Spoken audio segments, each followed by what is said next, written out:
Hello, my name is Hosanna. These are my tarot cards. And this message is for a person who has given up and now everything's at a standstill. That's you, babe. Let's see what comes out for you. Ace of Pentacles in reverse.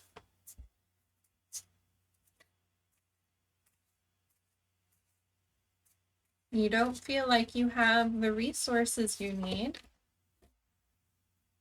for the thing you were working on. The Wheel of Fortune in reverse. You don't feel like you have what it takes to push it forward. Ten of Wands. It's time to get up and keep going.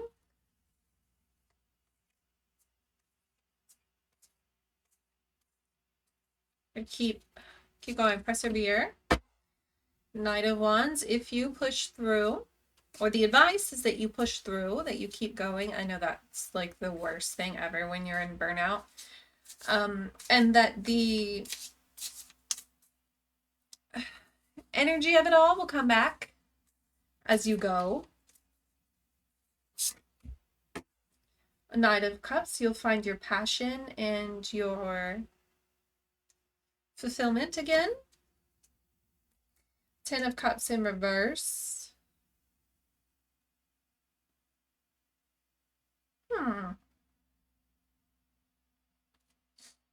You don't want... Yeah, right. Okay, you're child-free or want to be child-free. You're not really interested in...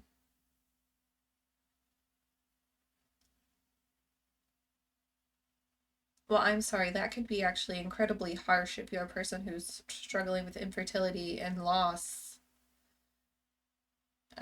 But I'm not seeing children in this plan or future.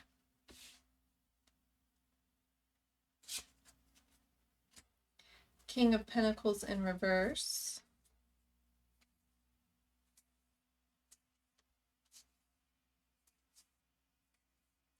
You just don't feel stable and comfortable for it. You don't feel like you're ready. Yeah, I don't know. Children kind of sidelined this. I thought it was about something different, but children came out. You don't feel like you're ready, or you will be ready, or you could ever really be ready. Anyway, let's flip these that fell out. Eight of Swords. You feel trapped in this path and like there's no way out.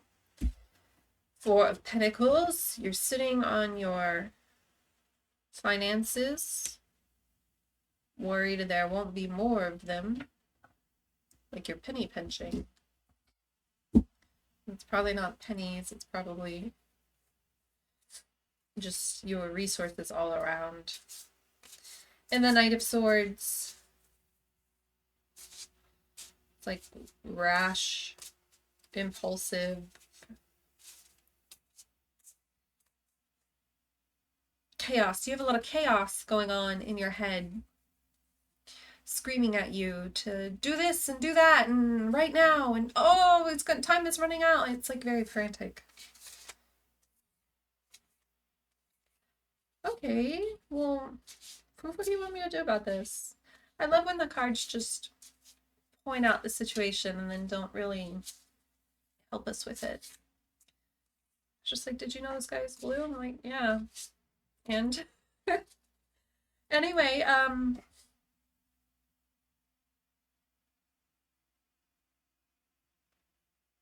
do you want kids?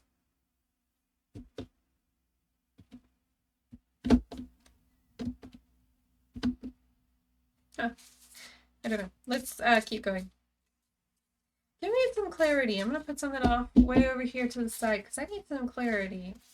Help me understand this reading and what I'm supposed to do with it. Whoops. The moon. The moon in reverse. There's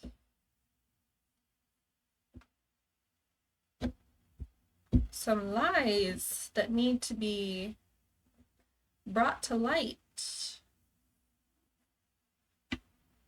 Well, they don't have to be lies, but there's one thing is being presented outwardly, and there's something else going on internally or in private.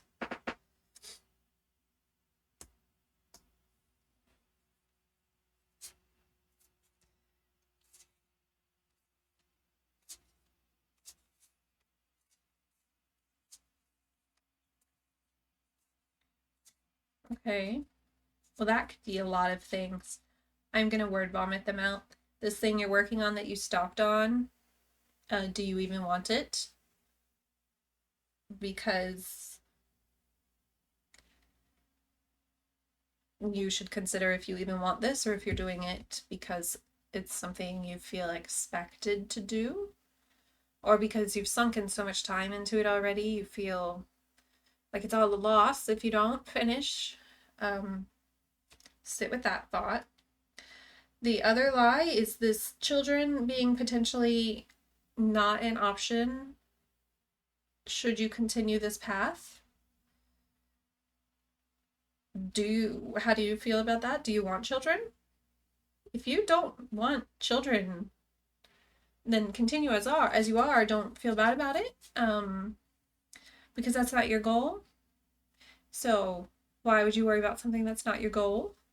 I know that that's like a big taboo subject that people have a lot of feelings about, but you feel like you will never be in a situation to be able to provide for a family. This could not be children. This could be like a family, meaning like a spouse or anybody who's just dependent on you.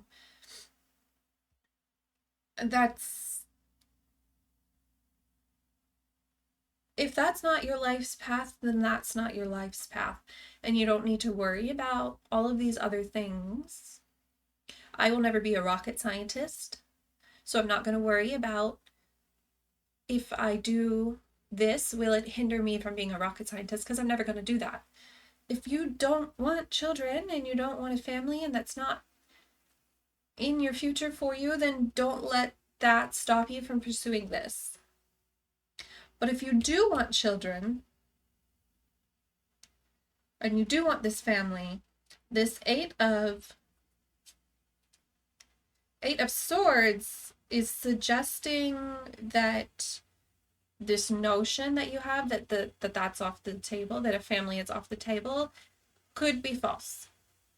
And that you just need to look at it differently, because perhaps a family in a traditional sense, or in the way that storybooks portray it, is not a reality for you, but that doesn't mean you can't find your own variation and what does work for you.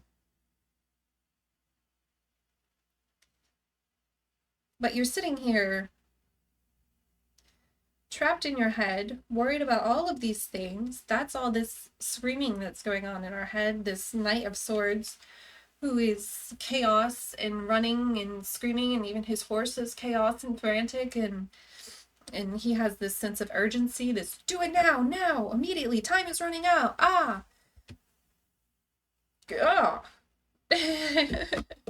Your whole world screeched to a halt when you stopped working on it. And while you're sitting here screeched to a halt, you just have all of this screaming in your head. But there's some sort of misillusion. There's some something that's not true here.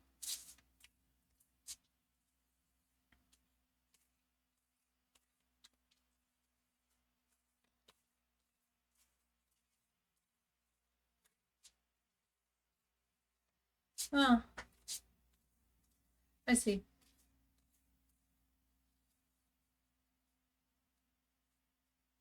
You split between this family issue and this thing that you were working on that you stopped. You split. It's a double life. Um, you're keeping them separate, and you're not realizing that you are one person, and because you are one person, these things are going to be integrated into each other whether you like it or not. You're trying to keep this thing you're working on and this potential for family or dependence, a spouse, something here. And they're like black and white and two separate things, and there's nothing in the middle, and you're not, that's where that's the moon, the illusions. You're not seeing the middle. You have to integrate the parts of yourself together to be happy and to be fulfilled. You can't compartmentalize everything all of the time. I'm not saying you need to tell everybody at work your private life, and you don't need to bring your work home with you and interrupt your private life, but you have to understand that you're not a machine that switches on and off and changes settings. You're a human. It's a give and take, a push and pull. Sometimes work takes a lot, and sometimes home takes a lot, and it has to ebb and flow with the needs as they change, because they're not going to be the same every day. You can't give 1,000% to this project you're working on every single day, 365 days a year. Or yes, this family dependent home thing will never happen because you're giving too much too often to work. Vice versa, it's not that your family life is completely off the table because you work. You don't need to be a stay-at-home mother who just follows her family around and wipes their chin and cleans their messes and cooks. You can have both. You can do both. Both are good. Do both. Duh. Okay. I see now. I see. Oh gosh. Oh my gosh. I see. And the moon, there's the two towers on either side. Well, let me flip it up right so it makes more sense. There's two towers on either side, and the moon is illuminating the space in the middle. That's where the light and see there. With your read, the way it played out, you have your wands going towards your thing you're working on, and you have your cups going towards that home life. That's the cards came out split. Work, home, and they're facing opposite of each other. This push, well, it's not a push, it's just a pull. It's just a pull in two opposite directions, and it's that space in the middle, like this moon tower, that needed to be illuminated. This understanding that you cannot compartmentalize, that is not realistic, that is not healthy. You live in the middle of the two. You do not live all in one or all in the other. You live in the middle of two. Life is messy. I'm sorry. Life is messy. Well, okay, let's get you some words of advice for how to get this Wheel of Fortune moving again. It's in reverse. It's stuck. Wheel's jammed. It's not moving. Let's get it moving again. Give us some advice to fill that gap in the middle. Something we can think about, something we can work with. Doesn't have to be the end-all be-all solution, just something to take with us at the end of this reading to help get this wheel moving, get the gears going. Three of Swords in reverse. It's not a heartbreak. It is healing from a heartbreak. It is taking the pain of one and absorbing it. How do I explain this? It's like a feeling. It's the understanding that the hurt of a loss never goes away. It just becomes a part of you. and you keep it with you always. Like, it's easier to live with every day, but it never really is gone. It's always there. And that's fine. That's fine. That's part of life being messy. You have some baggage, some hurt, some upset feelings, some loss, some grief, and you need to understand that that is going to live in your heart forever.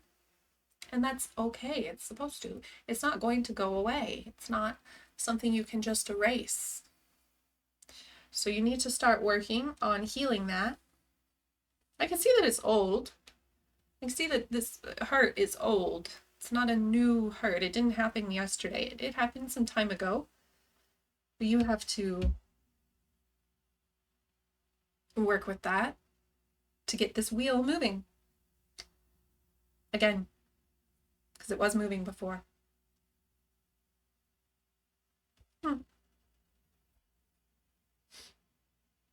A therapist is a good place to start. Journaling is also a good place to start. Meditation. Meditation is uncomfortable, but very good.